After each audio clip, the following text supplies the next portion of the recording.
So this is 1 Peter 5, the final chapter of 1 Peter and the scripture for the 17th of July. So in drawing this letter to a close, Peter speaks directly to the elders of the churches he's addressing. A quick word about ecclesiology. That's the study of how churches are governed. These days there are many different ways churches can be governed, and there are three different styles, I guess you could say, three different camps you can fall into in church government. We call these camps Episcopal, Presbyterian, and Congregational. So congregational churches are the ones most like direct democracy. Every church member gets a vote on any decision that's made, and they all get to chime in and let their voices be heard. Congregational churches are ones that you'll see lots and lots of, everybody comes to a meeting together to make decisions. They're very democratic. Presbyterian churches they function more like a democratic republic. We Presbyterians like to trace American democracy back to the Presbyterian Church, in fact.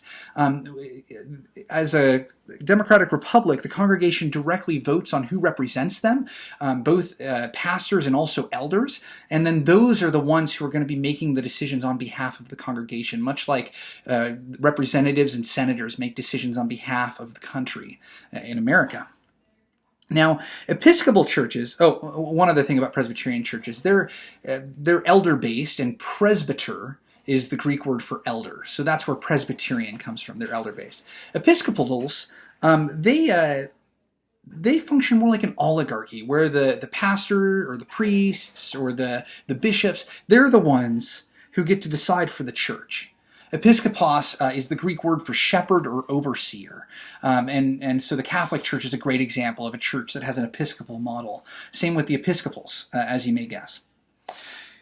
So at that time, in Bible times, New Testament times, all churches governed somewhere in between an Episcopal model and a Presbyterian model, somewhere in there, having leaders or a leader who was mostly in charge of the church. There were certain folks who were looked to. There weren't really any congregational churches that we know of at that time. There were some leaders that were entrusted to make decisions on behalf of the communities.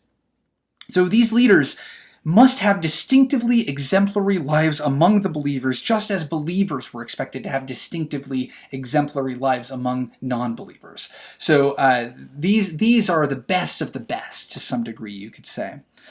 And they shouldn't be grumpy or put upon leaders. Y'all have worked for somebody like this, I'm sure. You've experienced what it's like to your morale, to have a leader who you always feel burdened when you're bringing something to them, whether a concern or good news.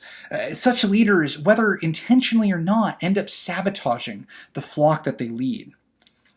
Instead, leaders are called to lead with joyful humility, knowing that they're not going to fix every problem in the church. That's not their job. That position's been filled by Jesus Christ, the one who saves us. Humility, I think, is a really greatly misunderstood word. There are kind of two things at play in humility. We like to think of humility as thinking you're not good at anything, or saying, yeah, I'm not that great. But humility here really, I think, means knowing where your place is, knowing that you are not God, and knowing that in any trial or temptation, you're going to need to go to God in prayer.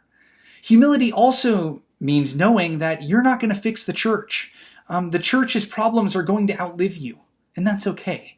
But humility also means knowing that you have strengths to bring to the table and being willing to bring those strengths to the table, your distinctive individual strengths. Humble Christians also acknowledge that they need God's assistance to resist the temptations of sin and the temptations that the devil brings. When we try to oppose Satan using our own strength, we lose every single time, since evil and sin has myriad ways of attacking us successfully, and Satan is so shrewd, knowing how to take advantage of our weaknesses. But whenever we humbly ask God for help, knowing that we aren't strong enough on our own, that effectively defeats the power of sin and death.